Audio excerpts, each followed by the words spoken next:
So guys, ഈ ഒരു video Vivo ഫാൻസിന് വേണ്ടിയിട്ടുള്ളതാണ്. ഇന്ന് ഒക്ടോബർ 1-ാം തീയതിയാണ് 2025. ഈ ഒരു സമയത്ത് ഏത് ഫ്ലാഗ്ഷിപ്പ് ഫോണാണ് ഏറ്റവും ബെസ്റ്റ് ആയിട്ട് മാർക്കറ്റിൽ ഉള്ളത് എന്നാണ് ഞങ്ങൾ പരിശോധിക്കുന്നത്. ആക്ച്വലി ഞങ്ങൾ രണ്ടുപേരും നിൽക്കാൻ കാരണം എന്ന് വെച്ചിട്ടുണ്ടെങ്കിൽ ഞങ്ങൾ രണ്ടുപേരും ഏകദേശം ഒരു 5 വർഷമായിട്ട് ഒരേ കാറ്റഗറിയിലുള്ള സ്മാർട്ട് ഫോണാണ് ഉപയോഗിക്കുന്നത്.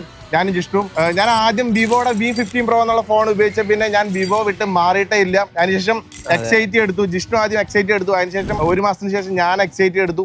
അതെങ്ങനെയായിരുന്നു ഫോൺ? നല്ല ഫോണാ, X80 ഉപയോഗിക്കുന്നത്. പക്ഷെ ഞാനിപ്പോ X200 Pro എടുത്തിട്ടുണ്ടായിരുന്നു. അടിപൊളി പെർഫോമൻസ് ആണ്. ഇതിന്റെ ഒരു ഷോട്ട് നിങ്ങൾ കണ്ടുവയ്ക്കാം. 100x സൂമിൽ തേക്കടി പോയപ്പോൾ ഞാൻ ഒരു ഫോട്ടോ എടുത്തിട്ടുണ്ടായിരുന്നു. അടിപൊളിയാണ്. അതായത് കണ്ണുകൊണ്ട് കാണാൻ പറ്റാത്ത ഒരു മാനിനെ വരെ ഇതിനകത്ത് കണ്ടുപിടിച്ചെന്നുള്ളതാണ്. അമ്മാതിരി ക്വാളിറ്റിയാണ് ഫോട്ടോഗ്രാഫിക്ക്.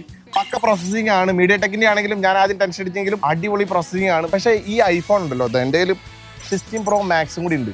ഈ സാധനം എന്ന് പറഞ്ഞു കഴിഞ്ഞാൽ വീഡിയോയ്ക്ക് അല്ലാണ്ട് വേറെ ഒന്നിനും കൊള്ളില്ല എന്ന് മാത്രമല്ല, ഇത് 10ന്റെ പൈസക്ക് ഈ വാല്യൂ ഫോർ മണി അല്ല ഈ സാധനം. നിങ്ങൾ ഇനി ഇപ്പൊ 70 Pro Max എടുത്താലും ഇതേപോലെ തന്നെയൊക്കെയാണ്. പ്രത്യേകിച്ച് വ്യത്യാസങ്ങളും കാര്യങ്ങളൊന്നും ഇല്ല. അതിന് കുറച്ചുകൂടി കോംപ്ലിക്കേഷൻസ് ഉണ്ട് മാത്രം. പിന്നെ സാംസങ്ങിന്റെ എൻ്റെ അടുത്ത് 2 ഫോൺ ഉണ്ടായിരുന്നു. അത് ഫ്ലാഗ്ഷിപ്പ് ഫോണെന്നല്ല, അപ്ഡേഷൻ രണ്ടിലും വരെയാണ്. ഞാൻ ഇപ്പൊ കഴിഞ്ഞ ദിവസം അതിനെ കുറിച്ചൊരു വീഡിയോ ചെയ്തിട്ടുണ്ടായിരുന്നു.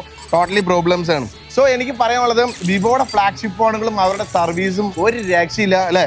സർവീസ് സെന്റർ എന്നൊക്കെ പറഞ്ഞു കഴിഞ്ഞാൽ വിവോയുടെ സർവീസ് സെന്ററിൽ പോയി കഴിഞ്ഞാൽ അവിടെ കിട്ടുന്ന ഒരു ഫീല്, നല്ല സോഫയിൽ ഇരിക്കാം, പിന്നെ നല്ല ചായ കുടിക്കാം, ജ്യൂസ്, ഭയങ്കര സെറ്റപ്പ് ഒക്കെ അവിടെ, ഭയങ്കര സർവീസ് കാര്യങ്ങളൊക്കെ. കഴിഞ്ഞ ദിവസം അപ്ഡേഷൻ ലൈൻ വന്നിട്ട് പോലും അവർ അന്നത്തെ ദിവസം തന്നെ നമുക്ക് ക്ലിയർ ചെയ്തു. അന്നത്തെ ദിവസം ക്ലിയർ ചെയ്തു. 3 വർഷത്തിന് ശേഷം. ഇതിപ്പോ നമ്മുടെ കൂട്ടുകാരൻ എടുക്കുന്ന ഒരു ഫോണാണ് FE 200 FE. ഇത് അടിപൊളി ഫോണാണ്. അപ്പൊ എനിക്ക് പരിചയമുള്ളവരോടും എന്റെ ഫ്രണ്ട്സിനോടും ഞങ്ങൾ കാലങ്ങളായിട്ട് ഉപയോഗിക്കുന്നുണ്ട് ഞങ്ങൾ എല്ലാവരോടും പറയുന്നത് വിവോയുടെ ഫോൺ എടുക്കാനാണ്. കാരണം BBK ഇലക്ട്രോണിക്സിലായിരുന്നു വിവോ ഉണ്ടായിരുന്നു. ഇപ്പൊ എല്ലാം സെപ്പറേഷൻ ആയി. അതേ പിന്നെ വിവോയുടെ സ്മാർട്ട് ഫോൺ എന്നൊക്കെ പറഞ്ഞു കഴിഞ്ഞാൽ വേറെ ലെവലാണ്. ഇപ്പോ ഒരു രക്ഷയില്ല. നിങ്ങൾക്ക് കണ്ണും പൂട്ടി എടുക്കാം. വിവോ ഫാൻസ് എത്ര പേരുണ്ടെന്ന് വീഡിയോക്ക് താഴെ കമന്റ് ആയിട്ട് രേഖപ്പെടുത്തുക. അടുത്തൊരു കിടിലൻ വീഡിയോ കാണുന്നതുവരെ ബൈ.